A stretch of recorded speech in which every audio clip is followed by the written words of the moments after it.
मैं आज आपको एक ऐसी अमिताभ बच्चन साहब की अनरिलीज्ड फिल्म के बारे में बताऊंगा जो कभी रिलीज ही नहीं हो पाई। 1978 में इसे अनाउंस किया गया था। डायरेक्ट करने वाले थे महमूद साहब, लेकिन यह फिल्म कभी रिलीज नहीं हो पाई और उस फिल्म का नाम है लंबू दादा। पता नहीं पर कोई अज्ञात कारणवश यह फिल्म रिलीज नहीं हुई। दोस्तों, ये फिल्म रिलीज तो नहीं हुई, लेकिन जब ये इसके पोस्टर निकले थे ना, जब इसकी एड आ रही थी न्यूज़पेपर मैगजीन्स में, तो इस एड में लिखा गया था कि इंट्रोड्यूसिंग गोगो पहलवान फ्रॉम कर्नाटका। अब ये तो एक मिस्ट्री है कि ये गोगो पहलवान कौन थे, क्या थे और मतलब क्या किरदार करते उसमें। लेकिन इतना था कि आम जनता ने एक आइकॉनिक मूवी मिस कर दी। अगर ये मूवी रिलीज हो जाती ना, तो शोले, खुद्दार, ये सब जो फिल्में हैं ना, इसके साथ साथ हम इसका भी नाम लेते। हम एक दूसरे को बोलते भाई लंबू दादा देखा कि नहीं, लंबू दादा में ये था, लंबू दादा में वो था, अरे यार तू तो एकदम लंबू दादा लग रहा है। अब उसके बाद ऐसा हुआ कि 11-12 साल के बाद ये फिल्म वापस रिलीज हुई। मतलब ये वो नहीं थी, जिस अमिताभ बच्चन साहब नहीं थे, पर कबीर बेदी साहब के साथ ऐसी एक सिमिलर फिल्म रिलीज हुई जिसमें परेश रावल साहब थे, कबीर बेदी साहब थे, लेकिन फिल्म इतनी चली नहीं।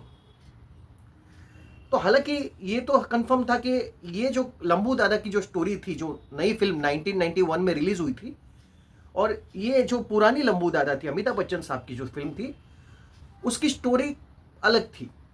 शायद ऐसा अनुमान लगा सकते हैं। दोस्तों, ये जो लंबू दादा पुरानी फिल्म थी अमिताभ बच्चन साहब की, उसे महमूद साहब डायरेक्ट कर रहे थे। सोचो, महमूद साहब और अमिताभ बच्चन साहब का कॉम्बिनेशन, कमाल कॉम्बिनेशन। अगर ऐसी कोई फिल्म बन जाती तो मजा आ जाता। हो सकता है कि मैं और आप आज लंबू दादा देखते होते, पर अफसोस कि लंबू दादा नहीं बनी। दोस्तों, ये लंबू दादा के किरदार के बारे में मैं कुछ बताऊंगा। जो अनरिलीज फिल्म थी अमिताभ बच्चन साहब की, उसके बारे में बात करें। उसमें अमिताभ बच्चन साहब थे, महमूद साहब थे, मुकरी साहब, केशतो मुखर्जी साहब और राकेश रोशन साहब, और हीरोइन में खूबसूरत और कमसीन रेखा भी थी।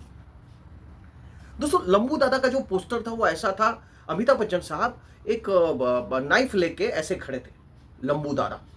और उसमें ऐसा भी लिखा गया था कि ये जो लंबू दादा है, जो किरदार है, वो दोस्तों का दोस्त है लेकिन दुश्मनों का दुश्मन, ऐसा इंग्लिश में लिखा गया था। पब्लिसिटी भी उसकी बाकायदा हुई थी, पोस्टर्स भी निकल रहे थे।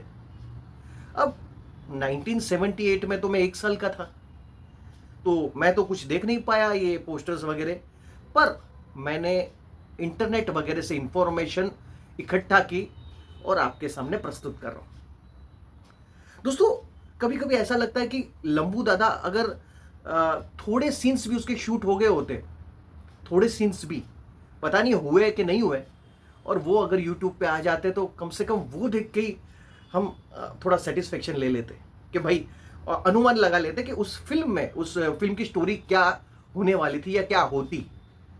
लेकिन अफसोस के वो भी नहीं है। मैंने तो सुबह से लेकर शाम तक देख लिया लंबू दादा का, लेकिन कुछ मेरे को लंबू दादा का कुछ मिला ही नहीं उसमें। तो दोस्तों, ये फैक्ट थी फिल्म लंबू दादा की, और बस ऐसी इंपॉर्टेंट चीज़ें लेके आऊँगा, नॉस्टैल्जिक चीज़ें लेके आऊँगा। दोस्तों, कभी कभी ऐसा लगता है कि अगर कुछ चीज़ें हो जाती तो शायद इतिहास बन जाता। लंबू दादा का भी ऐसा ही था, अगर वो बन जाती तो आज वो इतिहास बन गया होता। लोग ऐसा भी बोलते हैं, अरे भाई तू अपने आप को क्या लंबू दादा समझ रहा है क्या, ये भाई लंबू दादा इधर आ, ये लंबू दादा इधर आ भाई। ऐसा होता क्योंकि ये अमिताभ बच्चन साहब की फिल्म थी, कोई ऐसे वैसे स्टार की नहीं।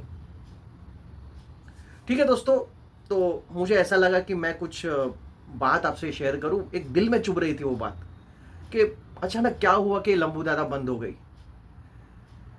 दुख भी होता है क्योंकि मैं अमिताभ बच्चन साहब का बहुत बड़ा फैन, कि भाई अगर ये फिल्म आती तो मैं देखता और मैं सबको दिखाता। बस आज के लिए इतना ही। और अगर आपको लंबू दादा के बारे में कोई इंफॉर्मेशन हो तो आप मुझे कमेंट करें। और अगर लंबू दादा रिलीज होती तो हिट होती या फ्लॉप होती, उसके बारे में भी आप मुझे कमेंट करें। देखते हैं आप लोग क्या सोचते हैं लंबू दादा के बारे में। मैं तो बहुत पॉजिटिव हूं। मैं बहुत पॉजिटिव हूं कि अगर वो फिल्म रिलीज होती तो धमाका हो जाता। लंबू दादा, बाय।